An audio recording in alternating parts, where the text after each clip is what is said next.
ఆదికాండము 22వ అధ్యాయము 1వ వచనం నుంచి చదవండి. త్వరగా బైబిల్ తీయండి. ఆ సంగతులు జరిగిన తర్వాత దేవుడు అబ్రహామును పరిశోధించడం అంటే ఏంటండి?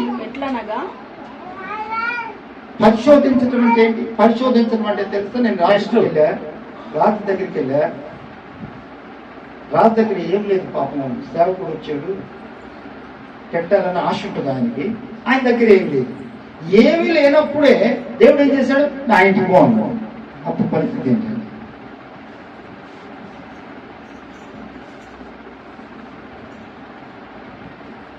కొంచెం ఉండుండొచ్చు అనుకో, కొద్దిగా పిల్లలకు ఉండుండొచ్చు. పిల్లలకు పెట్టాలా, సేవకుని పెట్టాలా? అది రియల్ చేయాలి. అది మాట కాదు. ఏంటి పరీక్ష?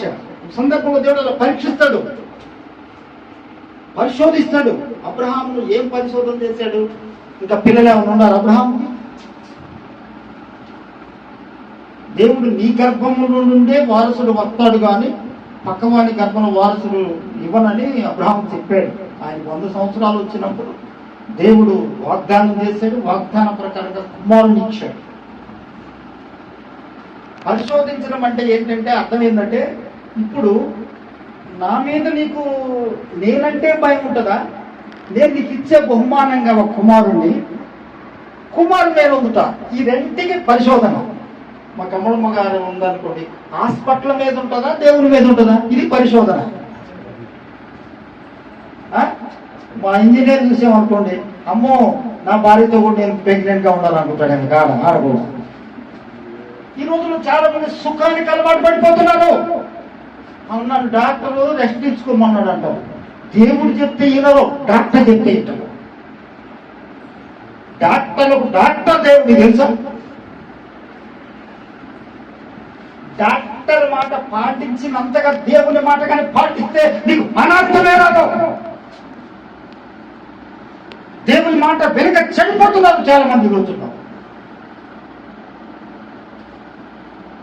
ఏమని పరిశోధించాడు దేవుడు? చెప్తున్నాడు, చదువులు ఎక్కడ ఏమంటున్నాడు అబ్రహాంతో? ఎట్లనగా ఆయన అబ్రహమా అని పిలువగా అతడు చిత్తము ప్రభువా అనెను. అప్పుడు ఆయన నీకు ఒక్కడై ఉన్న నీ కుమారుని అనగా నీవు ప్రేమించు ఇస్సాకును తీసుకొని మొరియా దేశమునకు వెళ్ళి అక్కడ నేను చూపించు చెప్పబో పర్వతం మీద దగ్గరికి వెళ్ళి ఒకదాని మీద దహన బలిగా అతన్ని అర్పించమని గమనిస్తున్నారా? ఎందుకంటే ఈ దినాల్లో దేవుని కంటే ఎక్కువగా దేవుని ప్రేమిస్తావా దూరం అయితే జాగ్రత్తగా గుర్తుంచుకోండి.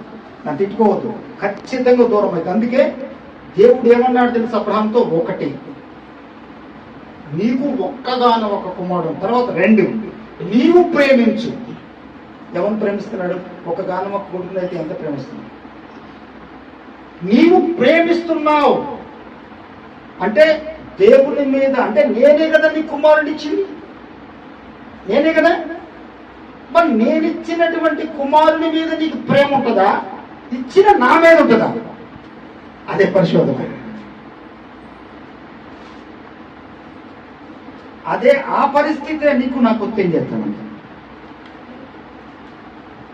ఏమయ్యా విషయం? ఎవరి మీద ఉండాలి ప్రేమ? బిడ్డల మీద కాదు. బిడ్డలు క్షేమంగా ఉండాలంటే దేవుని ఎక్కువగా ప్రేమించగలిగితే బిడ్డలు క్షేమం ఉంటారు. ఎందుకంటే ఆ బిడ్డలను ఇచ్చింది ఎవరో నీకు తెలియటం లేదు. అది దేవుడిచ్చాడు.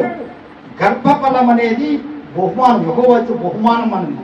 కుమారులు అనేది యెహోవా ఇచ్చిన స్వాస్థ్యం అని బైబిల్ చెప్తుంది. అది స్వాస్థ్యముగా ఉచితముగా నీకు నేనిస్తే, నేనిచ్చిన కుమారుని మీద ఇంత ప్రేమ వలబోతున్నావే నువ్వు? నన్నెందుకు మర్చిపోతున్నావు నువ్వు?